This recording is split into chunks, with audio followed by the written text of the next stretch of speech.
We got a lot of stuff to do on this International, and basically we got to finish up this driveline section, minus the drive shaft of course. Let's start working on that drive shaft hoop and get right into it. Let's finalize some things on this guy. Welcome to High Stable Garage.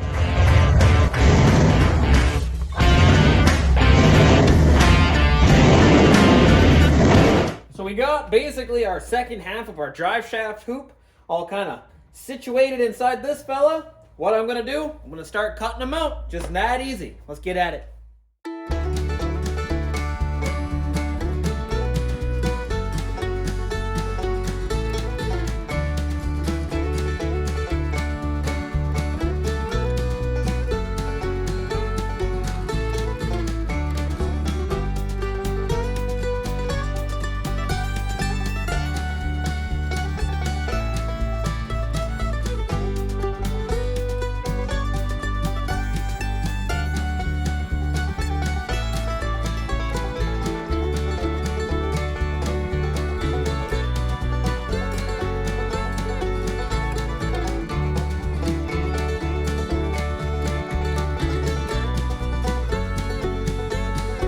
So that's kind of the rough idea anyway.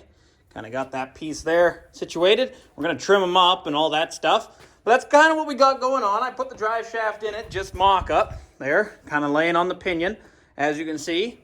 So it would normally be down a little bit more, but that's our travel right there. But I'll show you. I'll raise that end, and our diff will literally hit our cross members before this drive shaft ever hits any of the steel. Check this out. But yeah, I can literally lift this guy right up to about there once we put our inner plate. And that differential is going up, what is that? A foot of travel upwards on the pinion alone. So we're never going to have that anyway. We'll be all set. Because again, this is going to be at rest a lot lower than it already is. So we're fine. We're right as rain. So what I'm going to do now, So what I'm going to do now, I'm just going to kind of trace around this guy, keep the radius, and we're just going to trim off the fat because we don't need a lot of what's there. We just need the hoop, basically, and a nice little bit at the end. So that's what we're going to do. Let's trim off the fat, and then we're going to go get our plate steel, and we're going to start to plate it in.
Alright, so you guys can like to see kind of what's going on here. So this fella will go in just like so, and that fella will go in just like so, right? That's the plan anyway. So now, that's what we got going on. So, when the pinion angle's right, this is going to be basically our angle, you know, give or take just a little bit more down, but that's okay.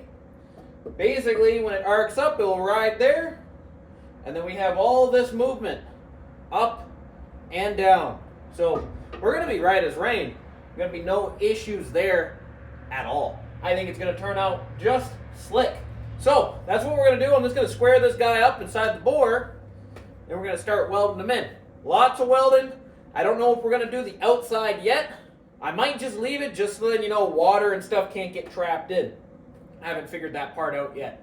But either way, that's what we got going on right now. So I'm just going to center them up, and then we're going to start welding them in.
go, fellas. I'm gonna elect not to cap these guys off. It will help with cleaning. I think that's gonna be plenty strong for what we need to do. Should turn out pretty darn slick. So we're gonna jump ship from this guy, and I think what we wanna do now, kind of step back from her, I think I'm gonna put it back on the ground, put the full weight back on that guy, because remember, we're on jack stands right now. I want to put the full weight on that and just make sure that there's no flex, none of that. Let's do that right now.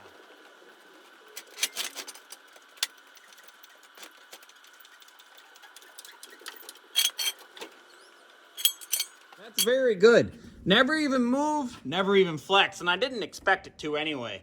We effectively increased the cross-sectional width by a lot. And you got to remember, even though we took out this section, we more than basically times 1.5, I believe, up to here, thicker steel. And then on the bottom, we got that bottom plate right here in the middle that's holding everything together too. So basically, we reinforce the entire thing. And again, this guy needs to be strong because he pulls double duty. He's going to be drive shaft hoop. Right now, it holds the suspension because of how the torsion bars work. As they flex, they push on that bar. That cross-sectional bar needs to be strong, or else basically your entire front end's gonna break that guy apart. And then it will also hold our track bars. Likely we'll make mounts right there and right there, going right to the rear end. It's just in line. It makes perfect sense for that. So it's a very, very crucial part. If we got to add more strength down the road, we will. But that's what we got going on right now. Next that we want to do, there's a couple quick little things that I want to address, basically. We got some panels that I want to remove. There. A whole bunch of extra stuff, like those fuel line brackets, that fuel filter bracket, all that stuff I want gone. I just want to get rid of it. The ground cables, I want to take out, all that stuff. So that's what we're going to do real quick. I'm just going to get the impact, the grinder. We're just going to go to town, remove all that extra busy stuff. That way we just have a blank canvas. That way it's not in our way for anything down the line.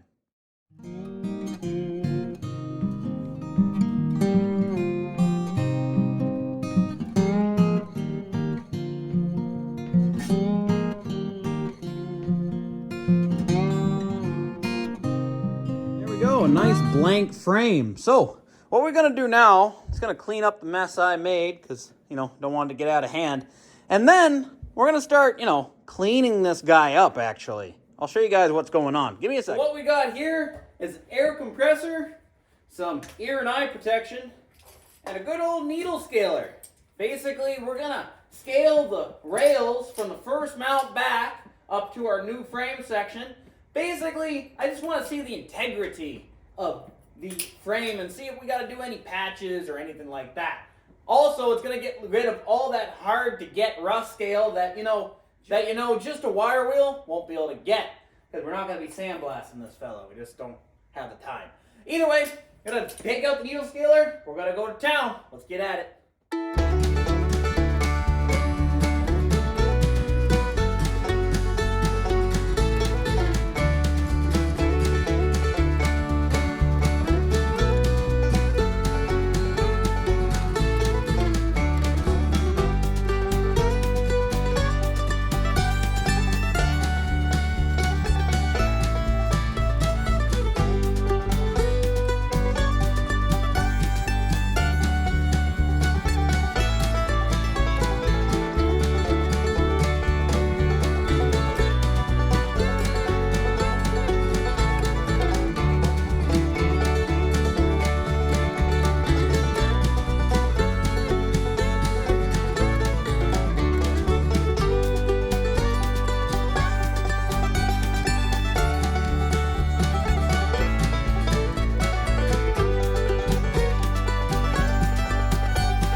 right, so now we got the frame pretty darn clean, as you can see. There's not a lot of scale on it, anything. It's not the final cleaning, because we still got to wire wheel everything. But I think what we're going to do is we're going to remove the engine transmission, take him out, because what we have to do, we have to drop that front four-wheel drive cross member and differential. But also, as I was cleaning, also as we were, taking away some of the exhaust and stuff, found this section of the frame. Looks okay from the outside. But on the inside, she's a little crusty, to tell you the honest truth. From about here, all the way to here, the bottom 1.5 inches is gone. So what we're gonna have to do is basically plate that sucker, but I gotta take the transmission cross member out and all that stuff.